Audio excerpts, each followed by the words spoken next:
So using a rotary tool like a Dremel, you can use one with an attachment like this, and I'm using a small drum sander on the end of this, and I'm trying to remove as much of that old glue after we've removed the sole using the sneaker suit method. Even if you can't see remnants of any glue, you would still need to sand rubber like this to get a good key, whether you're using a primer or not. Be careful sanding the rubber. You don't want to sand away too much, unless of course you're trying to adjust the way that the shoe will ultimately sit in the sole unit itself.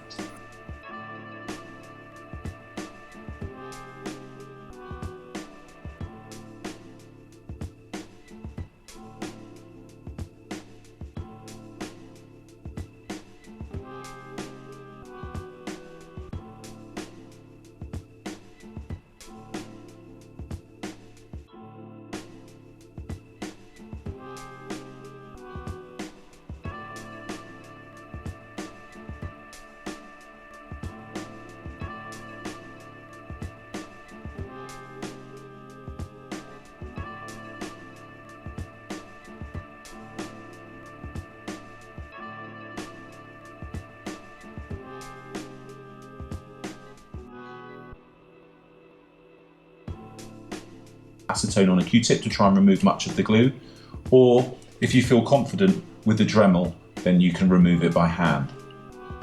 You should note that removing glue using a rotary tool can actually heat the glue up, and in the case of some vintage uppers that you may be working on, you can melt the glue and allow it to seep into the suede, making it ultimately harder to glue. If you're trying to remove old glue from some vintage shoes, it's often really useful to use the edge of a knife and scrape away as much as possible before using a sanding tool like a Dremel.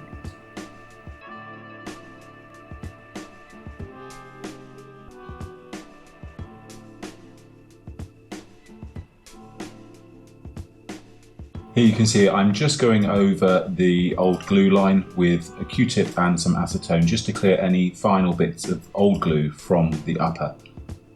The glue line on smooth leather uppers on factory shoes like this are sanded in the factory to provide a better key for the glue. It's much easier to glue a suede shoe because the surface is already roughed up.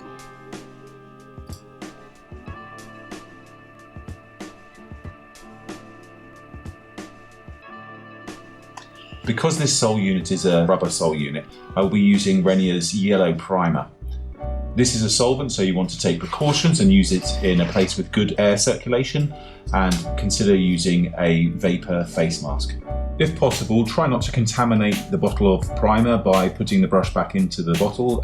What you could do is to decant some of the bottle into a smaller glass container as much as you need, and then use it from here.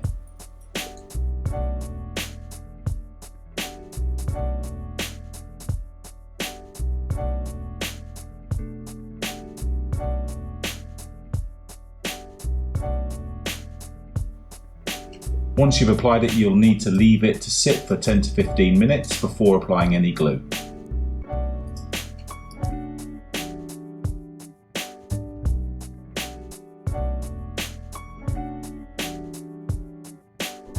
Because the Adidas Superstar is a cup sole with sidewalls to it, we're going to split the gluing up into two different sections. This will help us put things together neatly.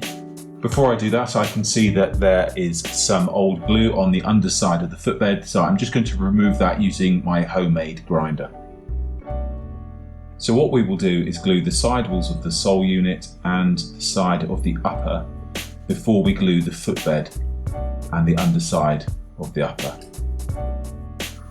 For a long time I found it very difficult to glue the whole of the sole unit and the upper and put them together in one motion without catching the sidewall on the side of the upper or finding that I hadn't aligned it with the glue line properly.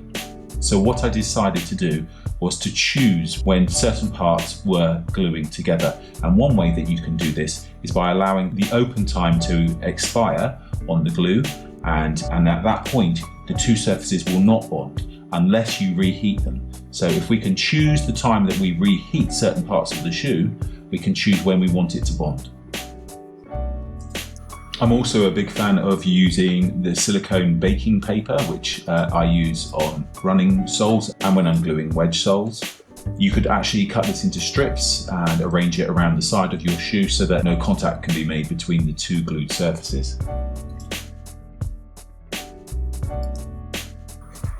Depending on how confident you feel wielding the brush of glue, you may find that you would like to mask the upper off so that you get a very nice clean line. You can glue the upper, and then when it's dry, or even before it's dry, you can peel away any masking tape. Just be aware that you may also leave gum residue from certain tapes, so it is something you would want to experiment with.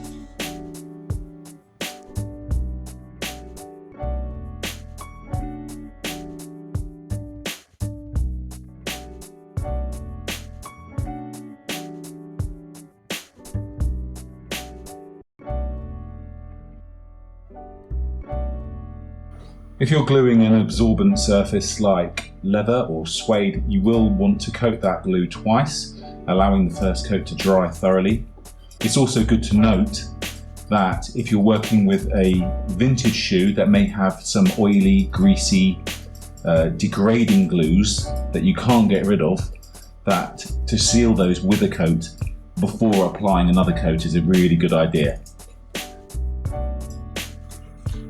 Non-absorbent surfaces don't actually require 2 coats of glue, but if the manufacturer of your glue states that you should use 2 coats, then you should follow their instructions.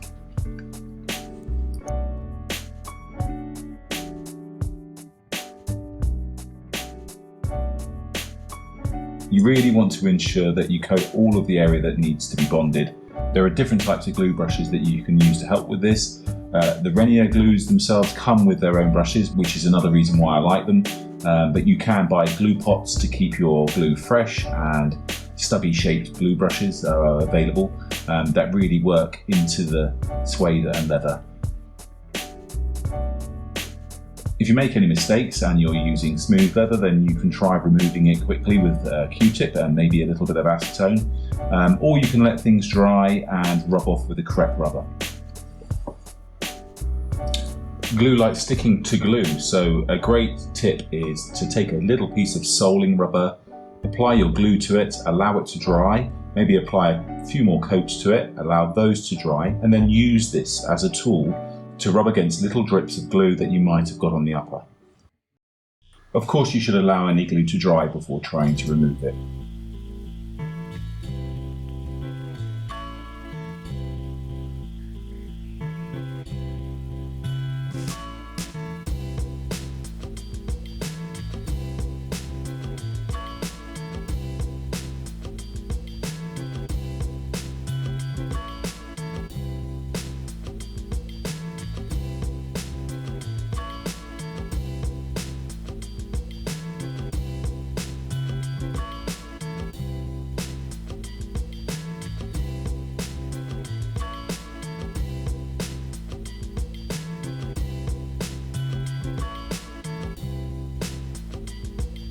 So we've allowed the sidewall glue that we glued to the upper and to the sole unit to reach the end of its open time. I've left it for over an hour. You could even leave it overnight, it wouldn't matter. And that means that it will no longer bond with itself. So when we put the 2 parts together, they shouldn't bond. We can reactivate this, as I've said, with heat later on. So now we can coat the underside of the upper and the footbed of the sole unit. We can then press this together within the open time of the glue without worrying about the side wall of the upper and the sole unit bonding.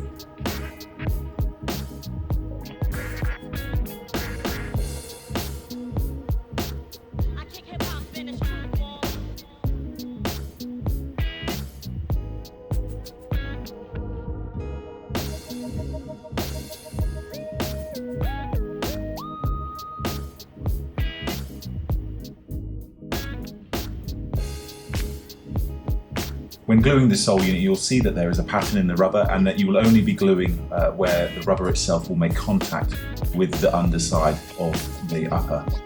The sidewall itself with the stitching will help to keep the sole on, and you do want to glue this area quite thoroughly, but you don't want to fill all of the little holes with lots of glue. On older models, this area of the sole unit wouldn't be this lattice of rubber. It would have had an EVA wedge or polyurethane foam wedge for comfort, and it's only in more recent years that the sole unit is one solid piece of rubber.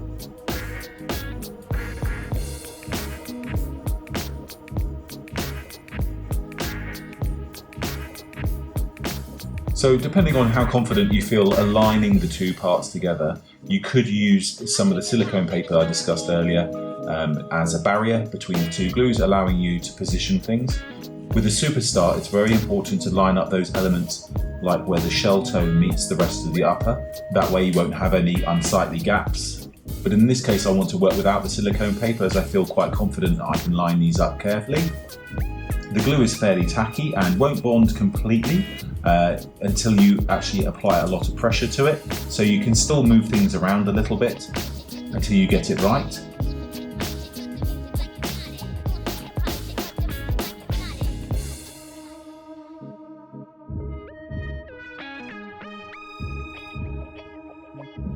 Once you have it where you need it, you will need to apply pressure. In this case, I have a last inside the shoe. It could be a cobbler's last or a piece of plywood, and something that I can bang the hammer against. You're trying to get the maximum amount of contact between the two parts of glue. Using a hammer to achieve this is a bit of an old school way of approaching it, but it does work.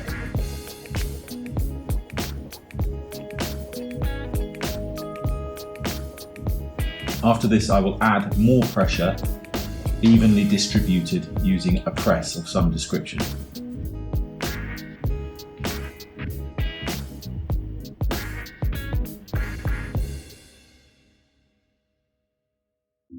So during the tutorial video, we'll look at different options that you can use in order to get that pressure that you need to bond the glue.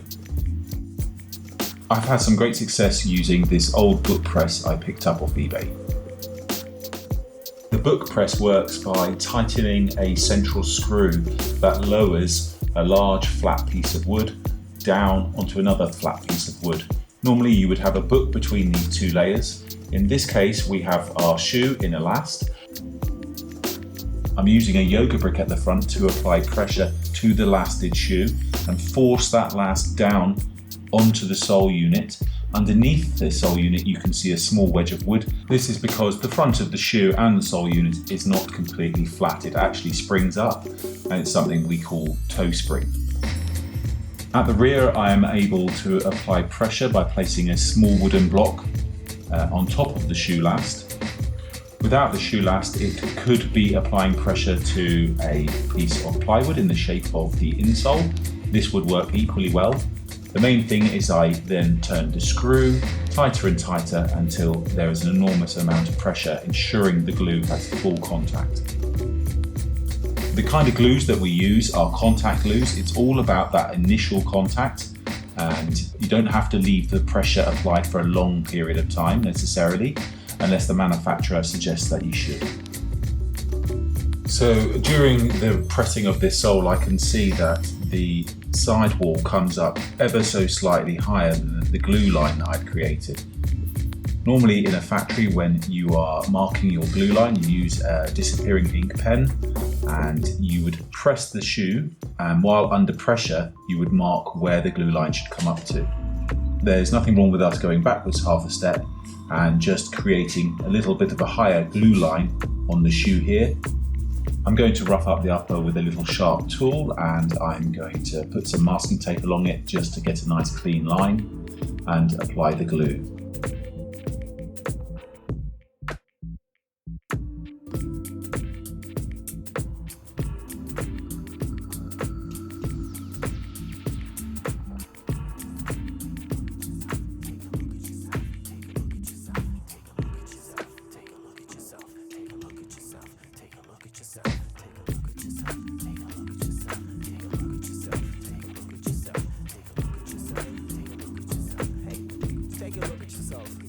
If you haven't already primed the underside of the shell toe and the area on the sole unit that it attaches to, then you need to prime that, followed 15 minutes later by a layer of glue.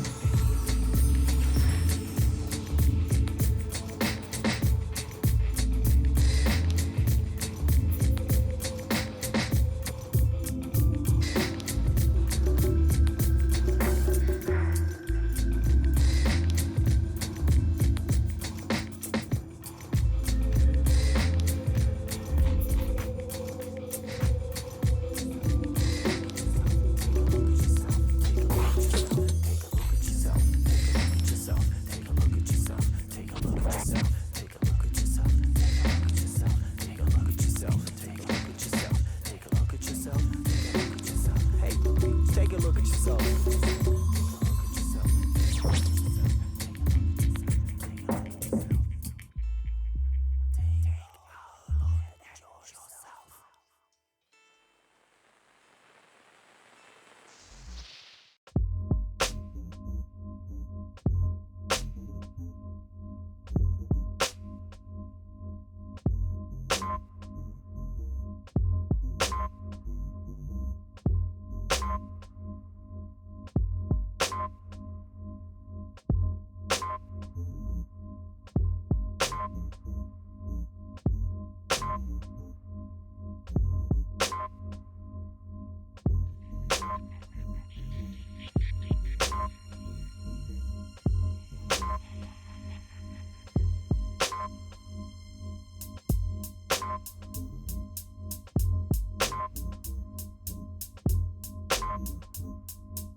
Once the glue has dried, along with the previous layer of glue, I can reactivate the glue with heat and start the process of tapping with the hammer to create that contact around the sidewall.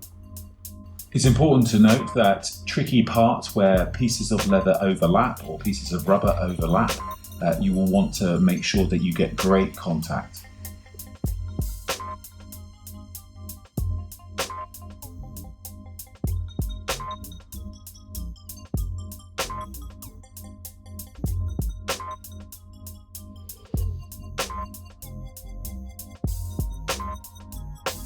When using a heat gun to reactivate the glue, you do need to get the glue to a very high temperature, but at the same time, make sure that you don't burn it or ruin the upper of the shoe.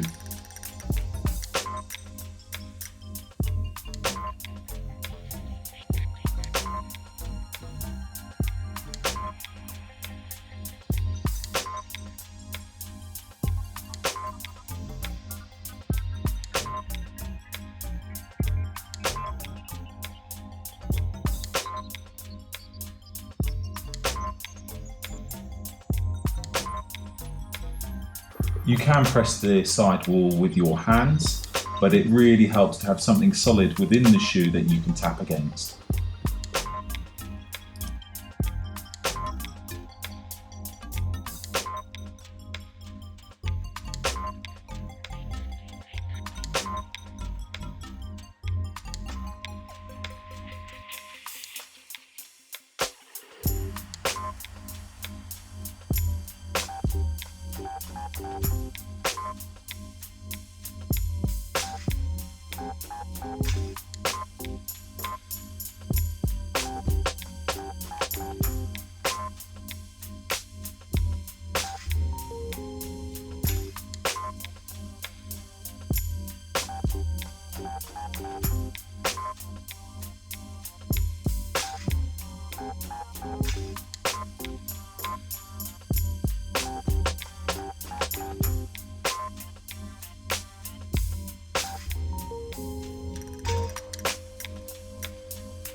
Gluing a shell toe on is one of the hardest parts of gluing soles, in my opinion.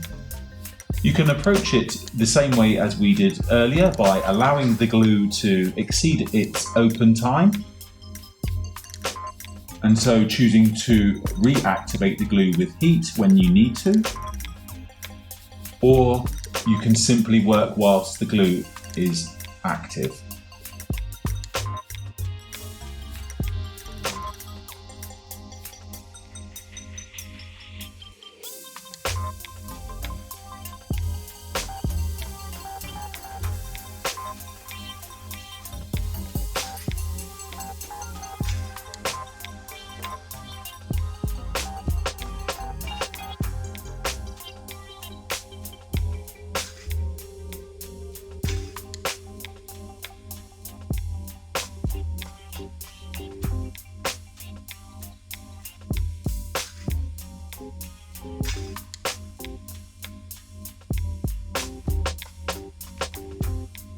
Obviously, you would need something solid and in the shape of the toe of the shoe in order to press a shell toe effectively onto the upper. You may find that a shoe tree that you have reshaped on a sander will work just as well, but it's important to have that firm, solid surface underneath the upper with which to hammer against or press against.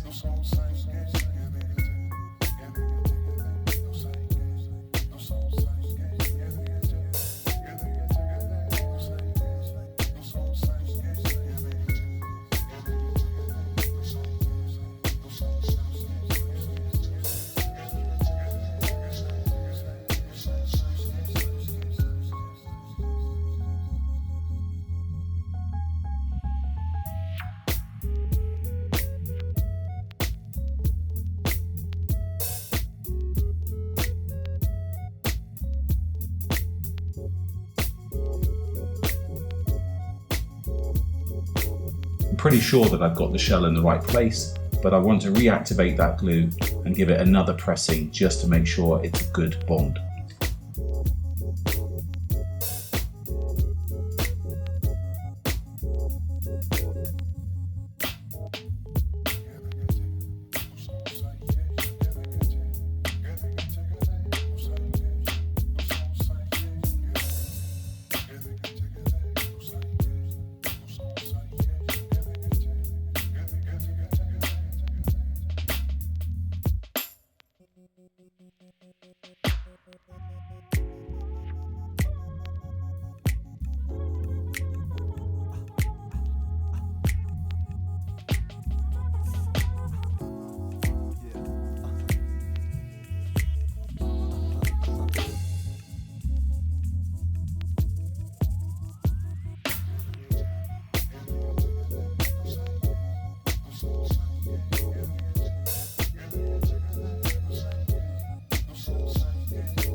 Like many models, the Superstar sole is stitched on as well, and I'll show you how to do that next. Many sole units have to be stitched, including ones like the Stan Smith and Nike Air Force Ones. And in a factory, they are stitched using a sidewall stitching machine that has an arm that goes inside of the shoe, and the presser foot walks along, punching a needle through and sewing a lock stitch into the upper through the sidewall. The needle used looks something like this. The needles are often called jerk needles, or sometimes open eye needles, and even hook needles. You will also need an awl, so in this case I use a badminton awl. This is for helping with stringing badminton rackets, but it's really useful for punching holes through rubber and leather, and it's much cheaper than leathercraft awls that you can buy online. I find that the haft of the awl, that's the handle, is more important than the needle. I often buy a cheap awl and needle set and just keep the needles. I removed this thread carefully from the donor sole so that I could use it again if I needed to. It's about 1 mm thick and made of nylon or polyester.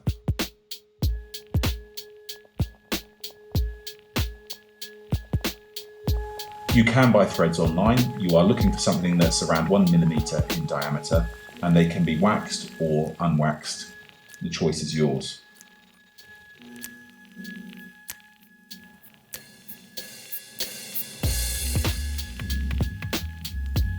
Threads are often available for other crafts like macrame and jewellery making, so it's worthwhile looking in those shops. However, you're not looking at an embroidery thread because that would not be strong enough. It's a good idea to measure out your thread so that you have at least 5 lengths of the shoe. This should be more than enough to work your way around the shoe.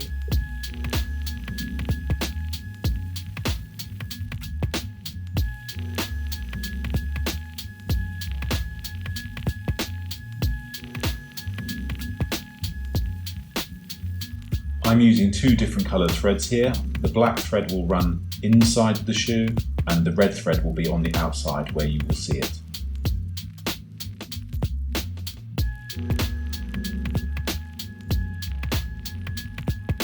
The stitch we're going to make is a lock stitch. It is the same type of stitch that a straight stitching sewing machine makes. The idea is that we will insert the needle, hook onto the bottom thread, pull it up through to the surface, and then feed our top thread through the loop and then tighten, hiding the loop between the 2 layers.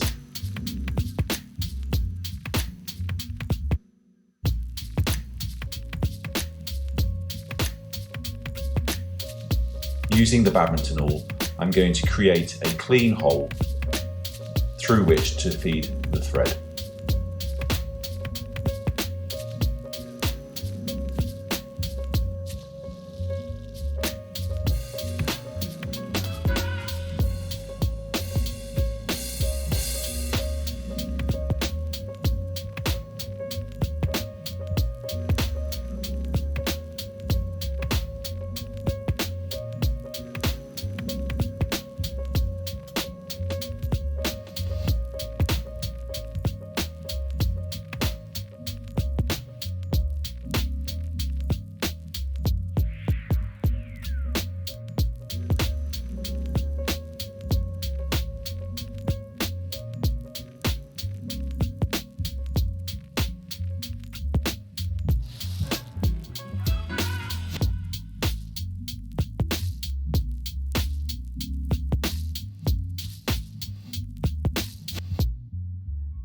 The stitch begins and ends in this part of the shoe because this is where the arch of the foot will be, and any ends that are glued down onto the footbed won't be felt by the wearer.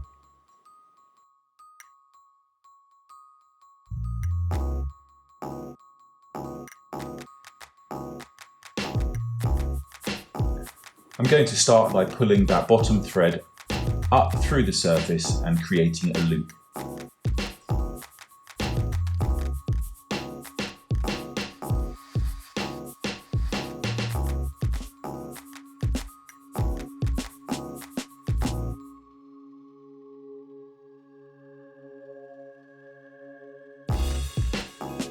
This will pull the top thread below the surface. This will pull the end of the top thread through where we will secure the end of it to the footbed. It can be a little fiddly, but with a little practice you'll find that even without being able to see, you'll be able to create loops with your fingers and find the hook part of the needle so that you can pull the thread through.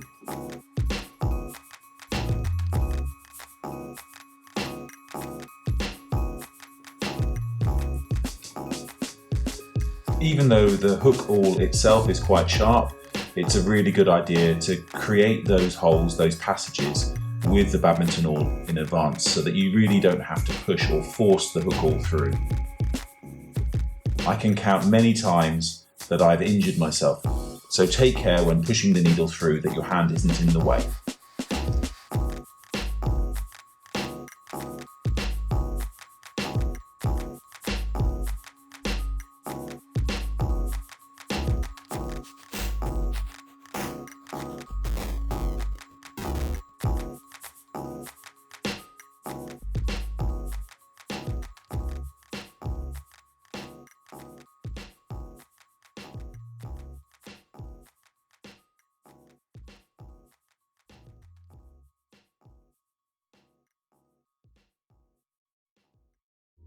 After making the first stitch, I just want to check that the ends of the thread are long enough so that I don't accidentally pull them through.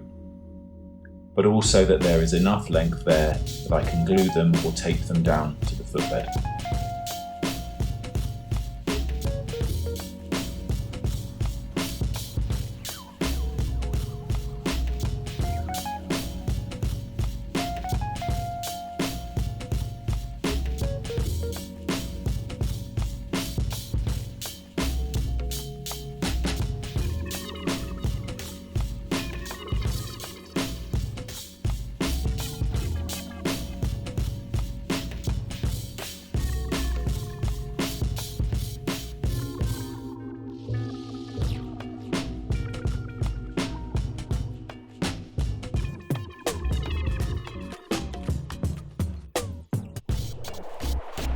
The secret of getting a good stitch with this is getting just the right amount of tension between the bottom thread and the top thread.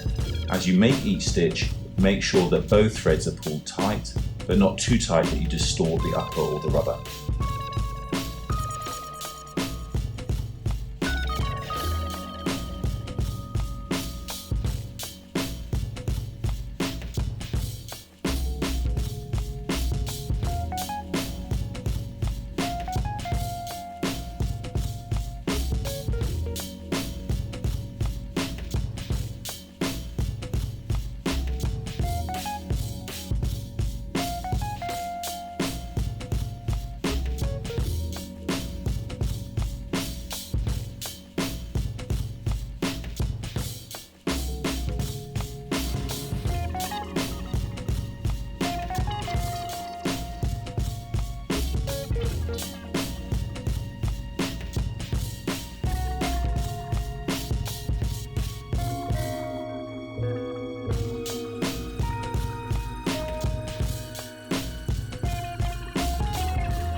You will find it a lot easier and quicker to secure the shoe between your legs and work this way.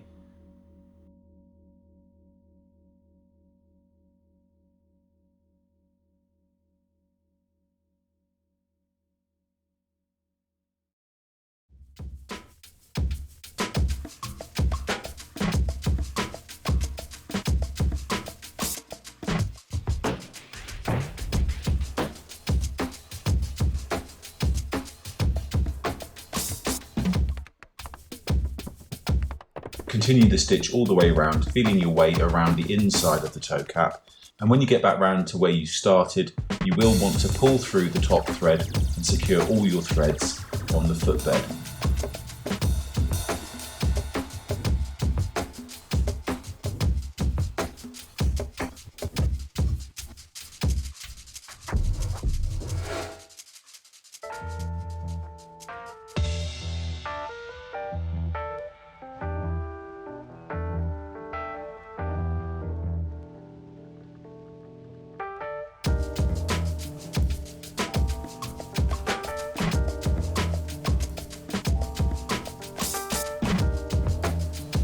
So in this part of the tutorial, I will be showing you how I fitted a donor sole unit from an Adidas jeans to a vintage Burn upper. I've removed the sole unit with the sneaker suit method.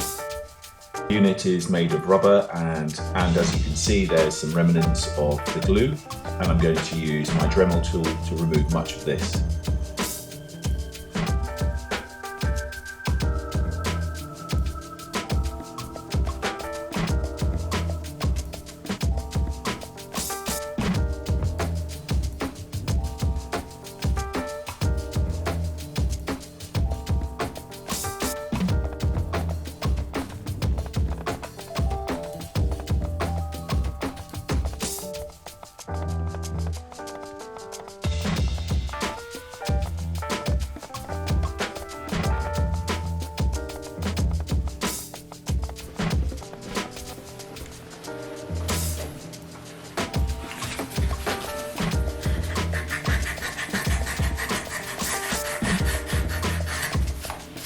So I've already sanded this area off before I relasted the shoe and scraped it with a knife, trying to remove as much of the dry glue as I possibly could using the knife so that I didn't melt it into the suede itself using a sanding machine. Before I glue this one, I'm just going to rough it up a little bit. I have had to recolour this shoe. I'm not very good at dyeing, but I have recoloured it. What I want to do, it doesn't quite match up perfectly, but I want to mark with disappearing ink pen all the way around where the new glue line is going to be. Try and hide the old glue line. So I'm going to use a pen, a disappearing ink pen.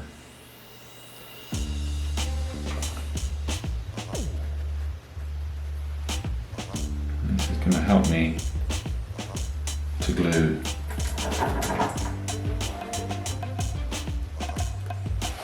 Where I need to glue.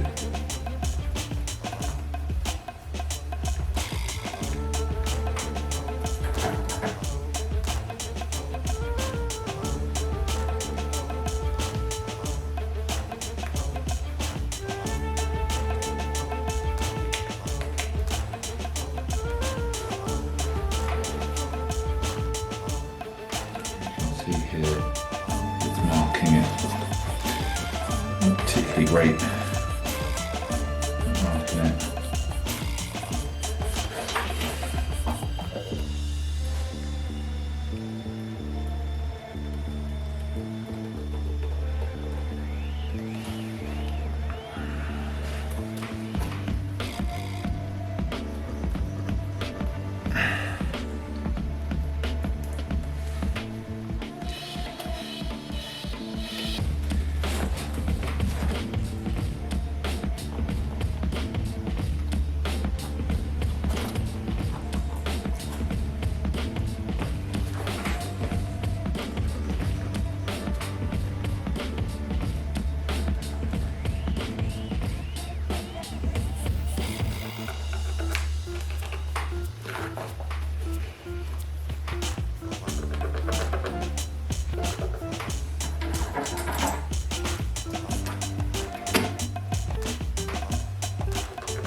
Here you can see the line. It's quite tricky to see it.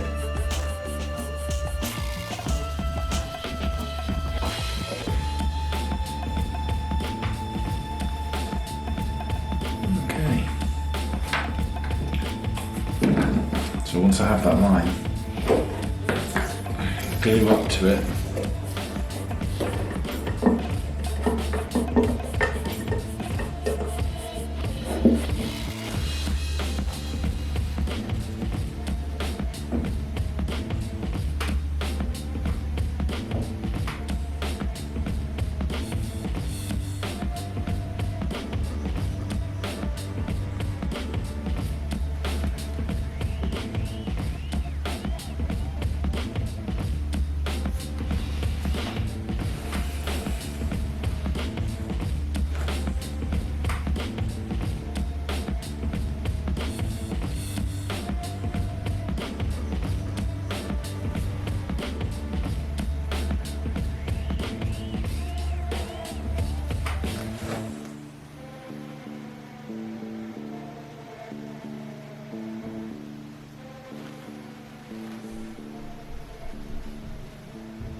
I also want to seal in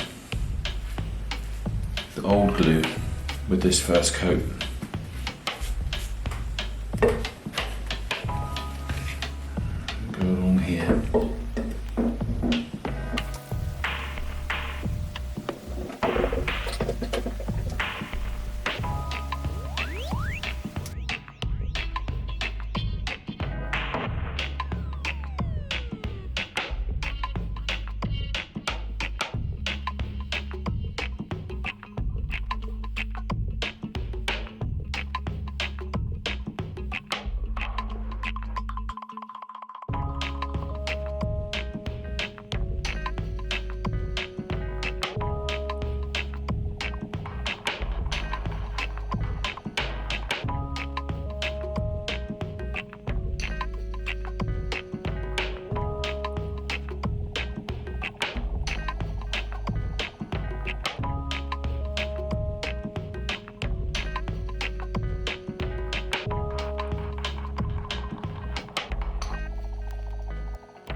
You'll need to prepare any rubber soles by removing existing glue and sanding down the surface. It can really help to use a primer. In this case, I'm going to be using the yellow radio primer, which is for rubber, and leave it on for 15 minutes until dry, and then apply the glue to that. For PVC and polyurethane soles, you would use the green primer, and any glue would need to be applied before the primer dries out. These primers are solvents, so remember to work in a ventilated area, and if not, wear a vapor mask.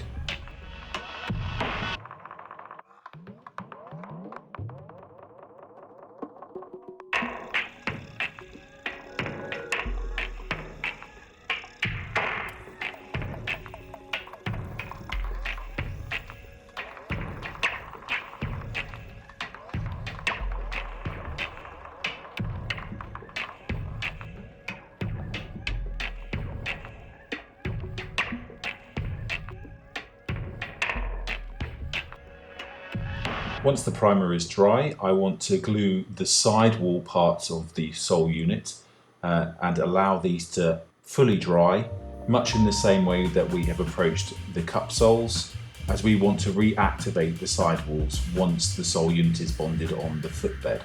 By working in this way, we can be sure that the glued sidewalls and the side of the upper won't catch and bond together when we press them, because the glue will no longer be active.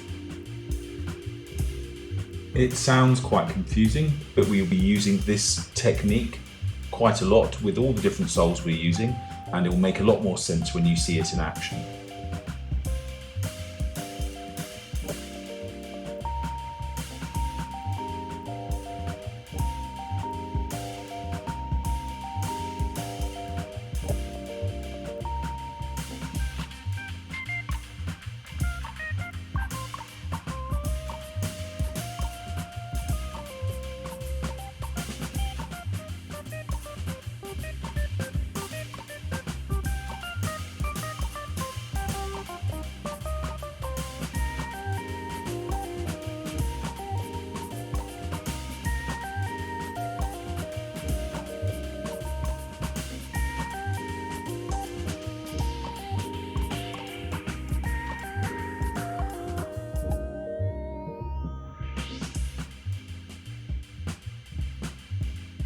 So we've applied the 2 coats of glue to the side of the upper and allowed these to fully dry beyond their open time, so they're no longer active. We've also done this with the sidewalls of the sole unit, and the glue on these areas is no longer active. So it only remains for us to bond the footbed of the upper to the sole unit.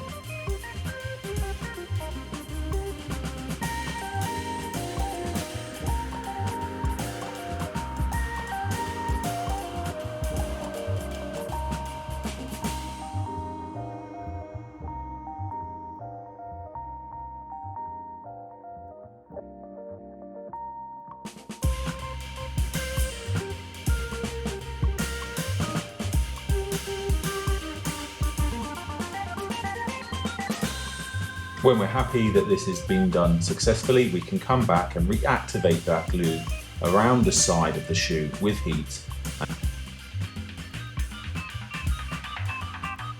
After about 10 to 15 minutes, the glue has dried, depending on your conditions.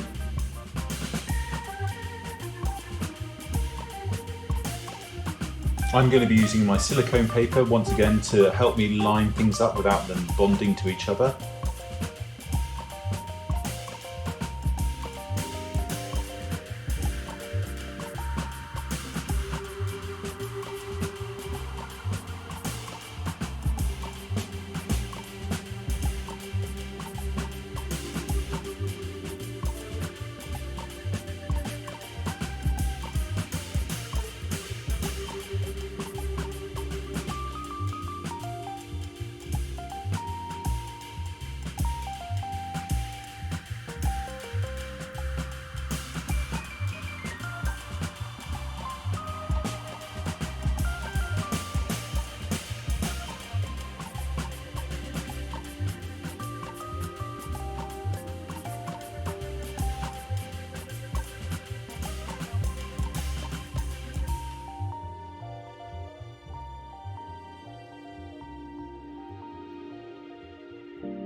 Now, as long as you've got something solid within the shoe to work against, you can just hammer the sole on. I'm going to start with this, and then I'm going to also press it using my workshop press.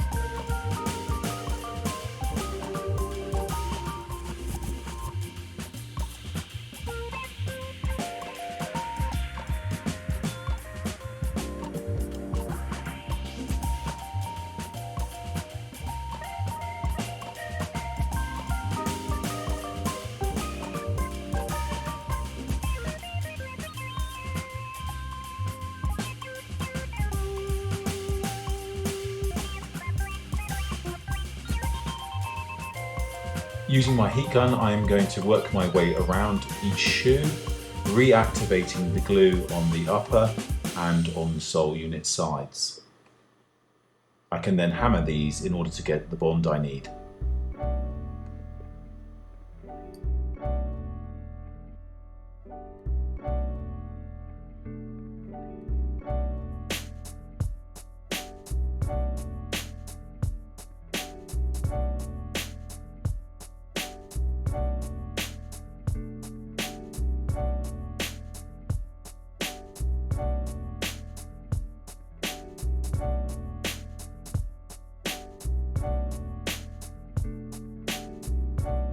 On this vintage pair, the glue line was quite high around the toe box, and I'm really trying my best now to pull up the new donor sole mudguard up as high as that existing glue line was.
At this point, I realised that I missed a little area on the mudguard of the sole unit, and I need to apply a little bit of glue here to ensure that this is tidied up.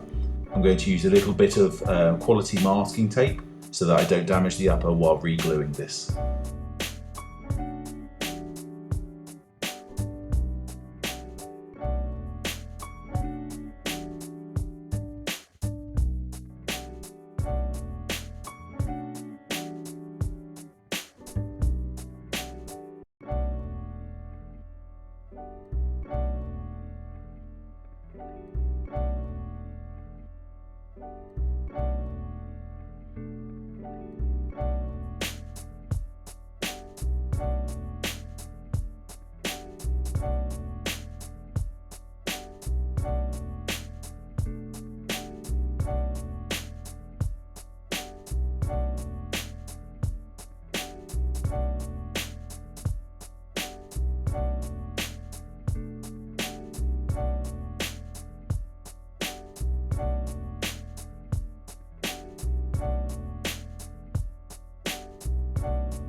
When reactivating your glue, you really do need to get the glue very hot.